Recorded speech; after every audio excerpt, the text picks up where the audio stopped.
प्रियंका गांधी वाड्रा, एक आप दीदी हैं अमेठी की और एक वो दीदी हैं अगर दीदी गांधी की, तो मुझे जो रायबरेली में कैंप कर रही हैं। तो वही तो कह रही हूँ, वो व्यक्ति अपने दम पर, वो दीदी नहीं है, वो राहुल गांधी की तो दीदी है।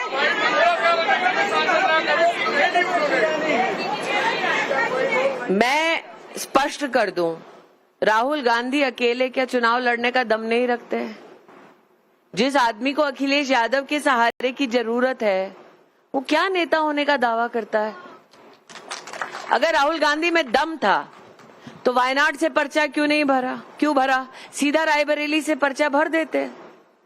पहले वायनाड की जनता को धोखा दिया, वायनाड से पर्चा भरते वक्त वायनाड की जनता को नहीं बताया रायबरेली जा रहे हैं, और इतने बड़े नेता हैं तो यहाँ से लड़ लेते। पर यही तो कांग्रेस कहती है उनकी स्ट्रैटेजी है। क्या वो आपको पड़ोस की सीट से लड़ो। मैं चौंक जाऊंगी कि राहुल गांधी निकम्मे हैं, वो तो दुनिया जानती है। इसमें चौंकाने वाली क्या बात है कि राहुल गांधी में दम नहीं है। लेकिन अखिलेश यादव और राहुल गांधी एक हो जाते हैं तो कई बार 1 और 1 11 भी हो जाते हैं। 9-2-11 हो जाएंगे। आज आपको इस बात का आश्वासन देती हूँ। ममता बनर्जी कहती हैं पहले कि वो बाहर से सपोर्ट करेंगी इंडिया अलायंस। देखिए, ममता जी को अंदर सपोर्ट नहीं है, इसलिए बाहर से सपोर्ट करने की बात करती हैं। आपको अधीर रंजन चौधरी ने बोल दिया ना कि बीजेपी को वोट दो, तो वो तो कांग्रेस के नेता हैं। पर वो तो कह रहे हैं सब लोग के बीजेपी के एजेंट। तो फिर कांग्रेस के टिकट से क्यों लड़ रहे हैं? अगर एजेंट हैं तो राहुल गांधी, प्रियंका वाड्रा ने उनको टिकट क्यों दी? सोनिया जी ने उनको अपना नेता सदन में क्यों बनाया?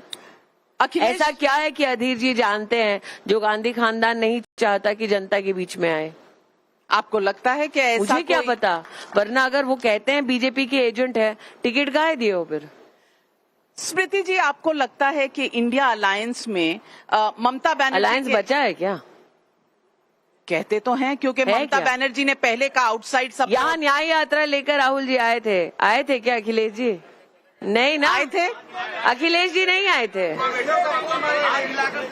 दीदी हमारी एक ऐसी नेता है जो अमेठी के सुख में दुख में, कहीं कोई मृत्यु हुई है, कहीं कोई शहीद हुआ है, हर सुख दुख में दीदी आती है। इसीलिए अमेठी की जनता ने दीदी को दीदी माना और अपना परिवार माना। आपने भी प्रियंका जी को कहा दीदी, तो अमेठी की दीदी भाई बहन वो नहीं है दोनों भाई, केवल वो जुमला करते हैं। चुनाव के समय आएंगे भाई बहन बन जाएंगे। 15 साल तो अमेठी की जनता ने उनको सांसद बनाया, हारने के बाद कभी अमेठी नहीं आए। अगर उनका परिवार था तो अमेठी आना चाहिए। वो हारे जीते इससे नहीं मतलब, लेकिन अभी आपने कहा कि वो आए भारत जोड़ो यात्रा में, हाय बाय करते चले गए, बाय बाय टाटा। इसीलिए अमेठी की जनता ने गुजारा अमेठी में। अमेठी में 1 मिनट नहीं रुके, वो गाड़ी से आए और चले गए, टाटा बाय बाय। अमेठी की जनता कार्यालय में नहीं रुके थे, टाटा बाय बाय। इस बार जनता तो छोड़िए, राहुल जी अपने जिला के कार्यालय में नहीं रुके थे। तो इस बार में तो राहुल गांधी को सिर्फ स्मृति ईरानी से डर नहीं लगता, अपने कार्यकर्ताओं से भी डर लगता है। पूछ लीजिए। आपको वरना कोई, आप देखिए, जितने आज आप बीजेपी के देखेंगे यहाँ पर जो चुनाव लड़ रहे हैं, वो सब लोकल हैं। सिर्फ गांधी परिवार है जो राजस्थान से, छत्तीसगढ़ से लोगों को लाकर यहाँ पर प्रचार करवा रहे हैं, चुनाव लड़वा रहे हैं। क्यों? उनको अपने लोकल कार्यकर्ता पे विश्वास नहीं है। वो सब आपके पास उनका लोकल, क्योंकि आजकल कांग्रेस के ऐसा सब लोग है नाविका जी, आज भी उनका जिला का अध्यक्ष प्रदीप सिंघल, वो तो नहीं छोड़ा कांग्रेस पार्टी। लेकिन जब कोरोना आया था तब आप प्रदीप सिंघल से पूछ लीजिए, गांधी खानदान क्या था यहाँ पर क्षेत्र में? नहीं था। तब मैं घूम रही थी गांव गांव, उनकी पार्टी के भी समर्थक, उनके पार्टी के भी कार्यकर्ताओं को जब दरकार थी, हम ही खड़े रहते हैं उनके साथ मुसीबत में। लेकिन वो कहते हैं कि वो जाति जनगणना कराएंगे, वो जाति। अरे वो अपनी जनगणना कर ले पहले, कितने बचे हैं उनके पास, सीटें कितनी बची, लोग कितने बचे, कार्यकर्ता कितने बचे और नेता कितने बचे, बाद में देश गिने।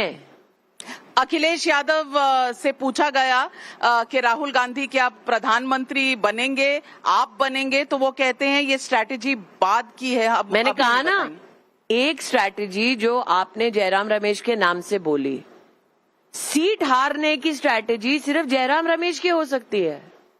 और जहां तक अखिलेश जी का सवाल है, तो अखिलेश जी भी कॉन्फिडेंटली नहीं कह सकते कि कल राहुल गांधी क्या कर डालेंगे। राहुल गांधी एक ऐसा व्यक्तित्व है और श्रीमती वाड्रा ऐसा व्यक्तित्व है जिनके ऊपर उनके अपने अलायंस के पार्टनर्स ही विश्वास नहीं करते। तो जहां पर विश्वास ही नहीं है, वो बोले क्या बेचारे।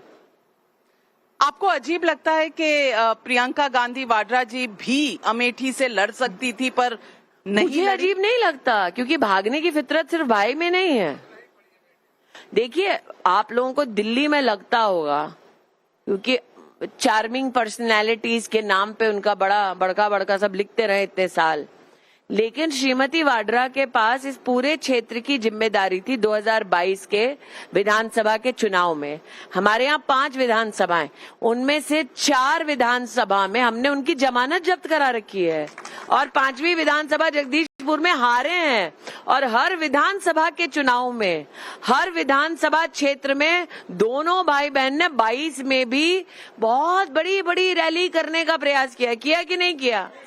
तो आजमाइश हो चुकी है, हराया जा चुका है। तो आपको आज जिला पंचायत अध्यक्ष भाजपा का है, एमएलसी भाजपा का है, सांसद भाजपा का है, सरकार प्रदेश में भाजपा की है, केंद्र में सरकार भाजपा की है। ये जो आज कांग्रेस के नुमाइंदे कहते हैं ना कि जी हम लोग तब नहीं कर पाए विकास क्योंकि हमारी सरकार प्रदेश में नहीं थी, कहते हैं ना।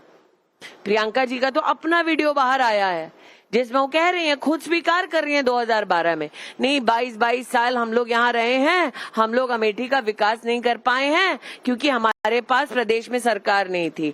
अब है क्या प्रदेश में सरकार उनकी? नहीं है, ना है ना आएगी। आप क्या भविष्य देखते हैं, भविष्यवाणी करते हैं?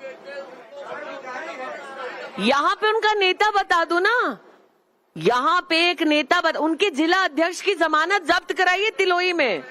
लेकिन ऐसा तो नहीं है स्मृति जी कि यहाँ अमेठी में किसी के कोई सवाल नहीं है। मेरे पास अब ने घूम के 3 लोगों के 3 सवाल, ये मैं आपके लिए उनके सवाल पहले रखना चाहती हूँ और फिर जवाब मांगूंगी।